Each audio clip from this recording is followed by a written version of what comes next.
Hey guys, before we get started with Ty Flores, let's thank a couple of our sponsors. Let's kick it off with Fusion CBD Products. Guys, check them out at fusioncbdproducts.com or hit them up on the IG at Fusion CBD Products. Also, check out their sister product, guys, Fusion Coffee Beans. Take it every single morning. Fusion Coffee Beans right now at fusioncbdproducts.com. Also, our newest addition to the Fight Bananas podcast, RetroGrappler.com. Some of the coolest rash guards in the MMA scene. Guys, they're doing G.I. Joe. They're doing Star Wars, Rugrats, everything from Saturday morning from your childhood. Check out right now, RetroGrappler.com. All right, guys, let's go with Ty Flores.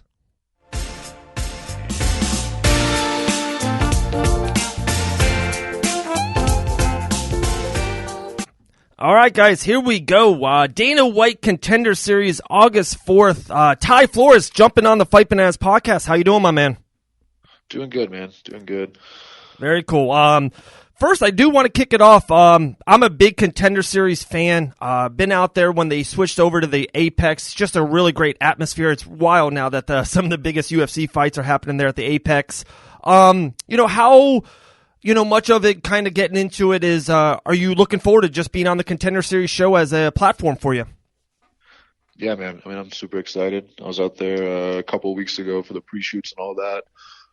It was super cool, just kind of going and walking around the cage where there's just been, just some battles there in the past couple of weeks even.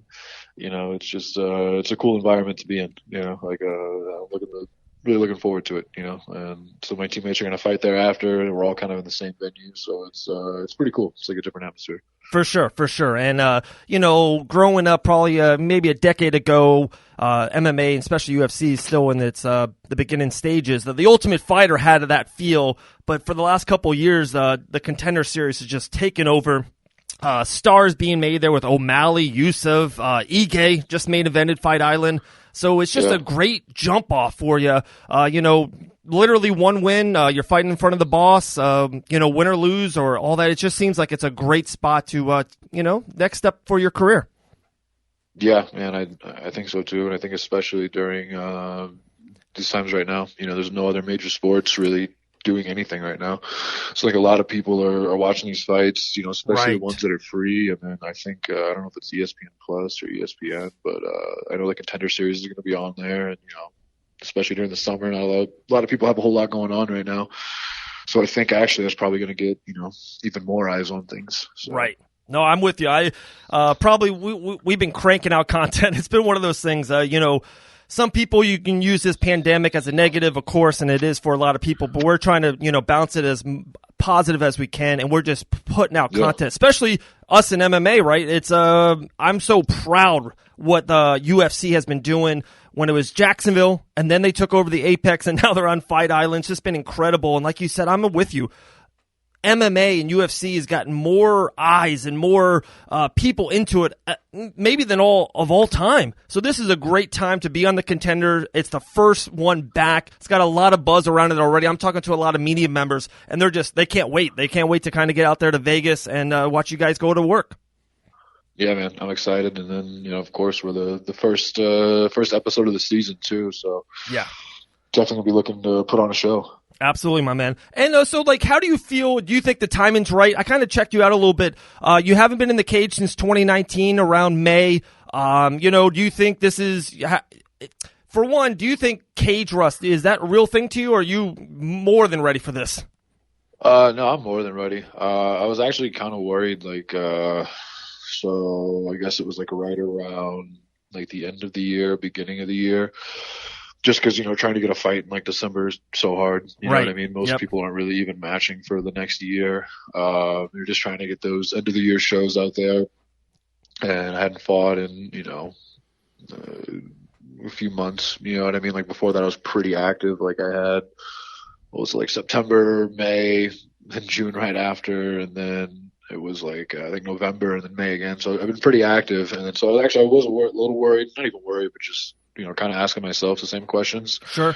But honestly, through this quarantine, I'm actually way more comfortable. It's weird. It's now been over a year, and I was worried about it at 6 months, but now over a year, it's I'm super comfortable with it actually. That extra training time, and I've gotten just so much better. I feel like, I mean, even so, we were supposed to actually fight on June 23rd.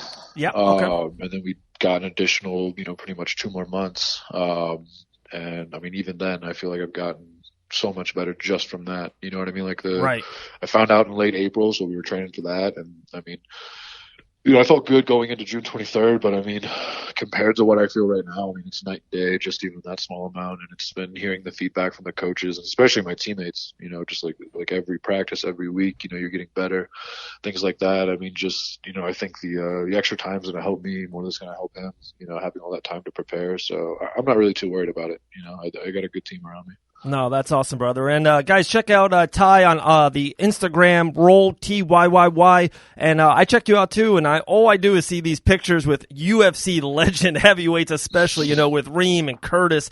We've had Curtis Blades on the show multiple times here at Fight Bananas. You mentioned your teammates a couple of times. You're training with maybe the hottest going team in the business right now. Just a lot of buzz around you guys out there in Colorado. Just hit on that. You said the coaches, everything is just clicking on all cylinders for you? Yeah, I mean, everything is just great. You know what I mean? So, for the coaches, we have 8 coaches. Right. And, so Gachi trains us sometimes, and, Trevor Whitman comes, and they're kind of with us, kind of their own separate thing as well. But it's good to just have Trevor Whitman in there. You know what I mean? Like, he's just another, guy, and sometimes he'll talk to us and everything, too. But it's kind of cool, with so many coaches, because it's, for instance, my striking coach is Sean Madden. Yep. Curtis uses Vinny Lopez. But, so before his Abu Dhabi fight, I forget the guy he fought, but he wanted to work on kicks more. So, Sean went out with him. And, you can work with different guys and different coaches, and there's no ego. Everybody's just, they want everybody to be the best. They want to get the guys not in the UFC and the UFC. And they want them to stay, and they want them to win. And, so there's no egos there. I mean, the coaches are great. They go over matchups. Is this a good matchup? Is this not? Let's all talk it out. Let's talk over game plans. It's everything's just kind of written out. And I think they just make you kind of have those goals. You know what I mean? Yeah. Before, we had sparring yesterday, and it's what are we working on today? Cody says it a lot. It's not to see who's better man, it's to get better man. You know what I mean? Maybe from the outside looking in, you might see that somebody lost a round, per se. But really what they're doing is they're just working on something that's just one specific thing they wanted to do. You know what I mean? If they did that, then that's a successful round for them. So there's not a whole lot of ego there. And the team is awesome, man. I've lived all over the country and trained at a lot of different gyms, and it's just a different environment. There's no room for bullshit, egos, anything like that. They do a good job of keeping the riffraff out and anybody that's not going to vibe well with the team. And I think that's just incredibly important. And, we got a lot of good UFC guys there, but we also have a lot of guys not in the UFC that are just, they're just studs. You know what I mean? A lot of really, really good guys. We have our guys, like I said, in the UFC, but honestly, in the next year or so, there's probably going to be 4 or 5 more that are going to be making the jump to the big leagues that I'm just super excited about. It's just a good team to be around right now. Yeah, and especially with your age, it just seems all that's coming up. You mentioned a guy, Gachi, earlier. I don't know who you're really talking about then, but I just thought his performance in Jacksonville against Ferguson was, one of the best performances in MMA history. Ferguson's got a great history, 12 straight wins there in that maybe the greatest division in the sport right now. Oh, for sure. Going into that fight and kind of seeing him there, and you said Whitman was there. Did you have that feeling that Gachi was going to put on that kind of performance, or were you whoa, you were intrigued with that fight just like everyone else watching it? Well, it was kind of weird, right? Because I was supposed to fight in May. Yep. I've had 5 fights fall through. So in quarantine, they weren't. Fight game. They were only letting guys. What'd you say? I said that's the fight game. Oh yeah, they tell me about it. It was literally every single month, and they all got pushed back. But so when he first accepted the fight.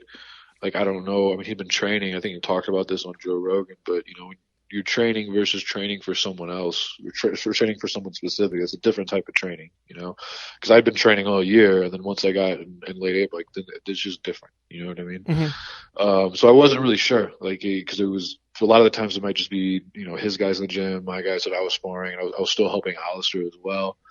And he was looking good. He's just at that level. But, the cardio obviously was going to be maybe an issue, taking that on short notice. Tony Ferguson is a beast with cardio. But then he got a little more time. And then, man, he just looked amazing. He Tony Ferguson. So it's he's got a great team behind him. A lot of guys that were helping him. He had Usman there. He had Neil Magny helping him out. I think he flew in Benal Dairouche, and of course Drew Dober is just a stud. So he had tons of really, really good partners, and he was ready. And I think it's just his mentality shift. He's saying he wants to be champion. Like, that's crazy. And I heard him talk about the podcast. He wanted to be the most exciting fighter in the world, and he was. Yep. I mean, I think everybody kind of agrees. And then he decided he wanted to be champ, and here he is now. I love it. I love that. Maybe one of the top 3 performances probably in the UFC's history. Before we kind of go forward a little bit more, and we'll let you go, Ty. I know you're extremely busy. A couple weeks left before your big fight. I do want to go back a little bit. Shamrock FC. I'm actually a big fan of Shamrock. I saw you've got a lot of history with them. Even on FC 318, my main man Dustin Lampros was on the same card as you. He was in the co-main. I talk to him all the time down here. He's in South Florida. How's it to be underneath that banner? I've heard a lot of good things about him. I've never really dealt with Shamrock FC, but how is it to fight for them? It's good, man. Like Jesse and Rob, they they know what they're doing. They've been around for like 20 years, maybe even longer. So they've definitely been around the block, and they run a good show. You know what I mean? Everything's smooth, everything goes well.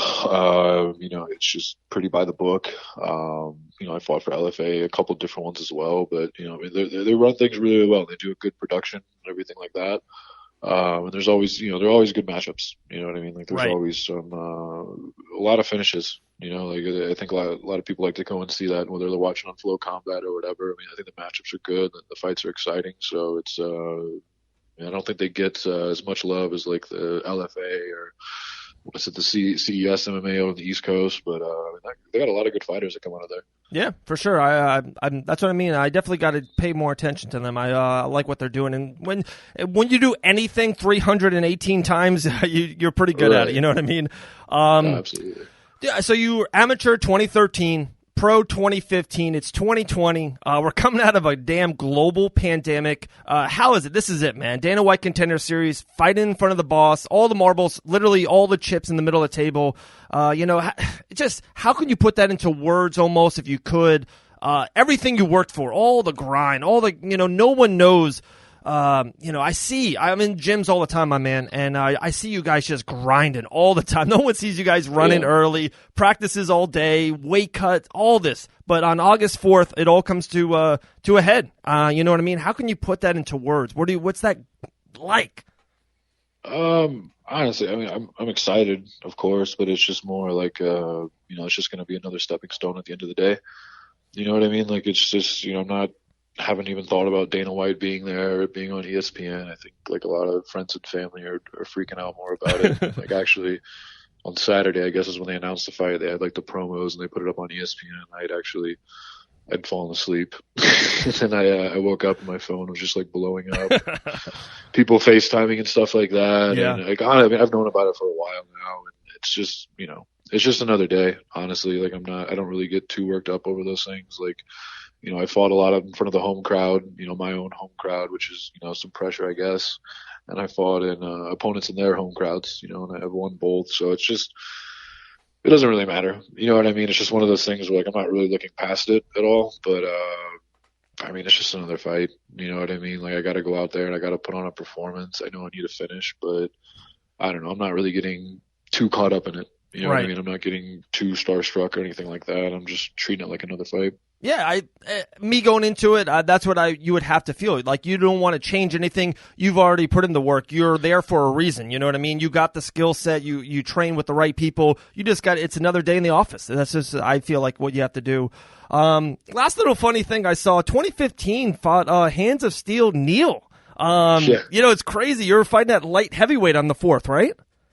Yeah, so when I fought Jeff, it was just like that's like another reason I love this team. So like I was training at the Midwest, and there's a lot of skilled fighters out of there, man. Like, but it's just like they just kind of have like still that old school mentality of just like I've heard the same thing from Curtis Blades. We talked about this a lot actually, and other guys that move from the Midwest. We have a lot of guys that come from there on our team. I think you get a lot of guys honestly, because I know for instance, you mentioned Dustin Lampros. He's from the Midwest. Evan Elder, they're down there at Hard Knocks. Or I think it's Sanford now. Yeah. But they're on the coast. They move to the bigger gyms. Like I feel like some of the most skilled and toughest and grittiest guys come out of the Midwest. But you get into like that a lot of it is, hey, yeah, we'll get you on Bellator, we'll get you on this, but you're going to face, this fucking superstar on 2 weeks notice overseas. You know what I mean? Right. And it just kind of uses that. And like a lot of the guys are tough and like they'll just take any fights. And I think that's great for amateurs maybe. But then like you see these guys that their records don't really reflect how good they are. Right. And they just go and they have like these 500 records, but because they take all these fights and like they try and be tough and prove they're tough. But so when I took that fight with Jeff, that was like my 5th fight of the year. So I had 2 amateur kickboxing fights. Then I had my pro debut and I fought Chad Williams, who was a national champ wrestler. I beat him. Yeah. Then I fought for RFA like a couple months later in August. So I fought in May, my pro debut, fought in August, Colby Tierney for RFA. And then I was fighting in October. Like I should have and I was turning down like, what do you call it? I was turning down shittier matchups. Like a lot of guys didn't want to fight. I had like huge winning streak on amateur and good on pro, and I just didn't want to fight bums. Like this was kind of back in the days where like you see kind of guys a little more padded records now, and I was like, nah, I don't want to do that. Like, right. I want to be tough, and I really do feel like the first 3 or 4 fights should probably be not necessarily tomato cans, but you know what I mean. Not Jeff fucking Neal. Yeah. He was like 5-1 or 6-1 with all these knockouts, and you know what I mean. Like he was just a better fighter. You know what I mean? I was like 20 or 21 at the time. I think he was like 26, and he had 3 or 4 times as many pro fights as I did. And he's good, man. I'm not taking anything away from that. He was just a better fighter at the time. Like it was a dumb matchup for me to take. I mean, like anybody fighting, like that was my 5th fight, and it was only the beginning of October. You know what I mean? Like it's pretty crazy to do. It was just, I don't want to like trash my coaches back home, but it's like they shouldn't have let me do that. Right. But I'm glad to see him. You know what I mean? Like he was also another guy that was on the Contender series, and he's just killing it right now. He's with a good team, and like, dude, I'm happy. I watch him every time he fights. Like, yeah, he's an exciting fighter, man. Yeah, he's definitely exciting. He brings it. But yeah, so you were back in the day at 2015. Were you a welterweight, or was that just something that you were? No, we actually fought at 85. Oh, you did? Okay. He was a bit bigger then, and I was still kind of, like I said, I was only like 20 or 21. Right. And it was actually funny because when I made my pro debut earlier that year, I was going to try and do it at 170 because I used to fought most of my amateur career. I fought at 170, but that was when I was, I was still pretty young. Yeah. So didn't have that man body yet. My goodness. Ty Flores, man, we cannot wait for your fight, dude. We cannot wait for the Contender Series, August 4th. You're right, ESPN Plus. A lot of eyeballs will be on you, man. I just wish nothing but continued success for you. Stay healthy for the next couple of days. A good weight cut for you, and just put on the show August 4th, my man. Awesome, man. Thank you. Yeah, man. And the platform is yours here at the end. Any kind of shout-outs, social media stuff, or any kind of sponsors, hit away. Yeah, man. I'm just really, stoked to put on a show and glad to represent the team.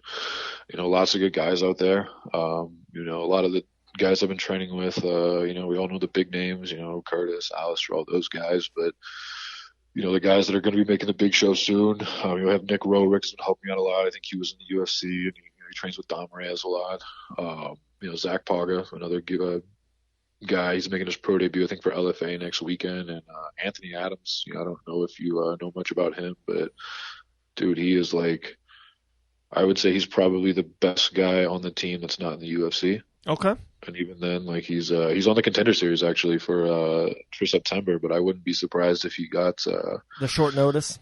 If he got a short notice, yeah. I mean, man, he is so hard. I mean, watching him go with some of these guys, like Deron Wynn was training with us a few weeks ago, and like Deron was even struggling to take him down, and his stand up is just fucking nasty. I mean, that's like I'm calling it right now. Like he doesn't have a whole lot of hype around him for some reason. Like I don't hear people talk about him like in the media, but man, that guy is just like, he's been like one of my main guys for this camp, and he's just made me so much better. Like he is such a stud. But I mean, shout out to him, Grant Neal, all those guys I work with. Like it's been great.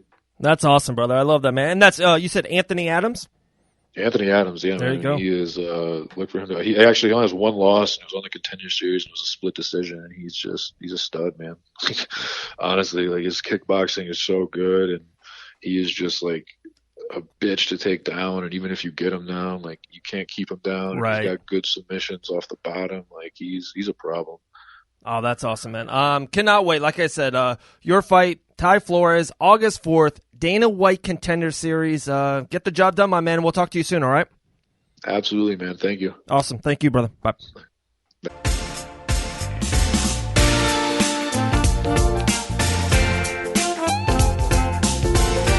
All right, guys, that was Ty Flores finishing up. What a great interview. Loved him. Loved his mindset. You know what I mean? August 4th, he's like, yeah, it's just another fight. You know, going to work, another day at the office. Get the lunchbox, get the pail. Love it. Ty Flores, light heavyweight fight on the Contender Series. And, man, that show is just creating superstars. We talked about Neil, O'Malley, Yusuf, Ige, just main event level fighters. Pretty soon, light heavyweights and heavyweights going to be coming out of there as well. So big season this upcoming year for the Contender Series. But real quick, let me transition. We really haven't hit on UFC 253. We haven't hit on Izzy and Costa yet. Just so much has been going on with Fight Island and the Contender Series, and we've been doing a lot of interviews and a lot of betting on what's kind of going on now, because there is. It's awesome. It's been so much great action. But UFC 253, this is the fight. It was just the most obvious championship fight, maybe in any division. They have a beef. They got bad blood. They're both undefeated. I think I saw a tweet that this is the only second time in the history of the UFC that a championship fight is two fighters that are completely undefeated. And I love it. This is it. This is the fight. Really sets up the middleweight division for the rest of the year. Izzy on the cover of UFC, the video game 4, right? And he's an absolute superstar. But Costa, guys, comes in at 13-0. Just defeating Yoel Romero, Uriah Hall, and just putting people away. Like, they call him the eraser for a reason. Just puts people down. We are so pumped. Well, we just haven't hit on it. Of course, we'll do some fight breakdowns, and we'll talk a lot about it later on. We got another 6 weeks before that epic middleweight championship fight comes to be, but just very excited. So pumped. Izzy and Costa, set in stone, UFC 253. Cannot wait. We'll see. The betting odds were a lot closer than I thought. I think Izzy only came in at a minus 140 favorite. I thought it would be a little bit higher. Just his name, he's got a lot of buzz, the look, the feel. He's 20-0, 19-0, so I thought he would be a little bit higher, but that's a close fight. Cannot wait. Guys, thank you so much. Real quick, big shout-outs to Mako Tech Mouthguards and NStillNutrition.com for your continued support. Also, Warhammer Fightwear. Check them out at WarhammerFightwear.com or hit them up on that Amazon app. Some of the best MMA gear in the business. Even they got stuff for kids, the ladies. Great stuff. The leggings for the ladies. My wife loves it. Check out WarhammerFightwear.com. Hey, big ups to Ty Flores, man. Cannot wait. We'll watch you. Big fans. Guys, make sure you follow him on the IG. Roll Ty, T-Y-Y-Y. 3 Ys. I like it. Continue success to time. Guys, I'm Dave Van Auken. Give me a follow. Twitter, Instagram, Facebook, especially on the Instagram, David Van Auken. And we are out. Stay safe out there. Hey, keep wearing the mask. Do what you got to do. Stay safe. Continue support to everyone out there. And, hey, we'll talk to you guys very, very soon on the Fight Bananas podcast.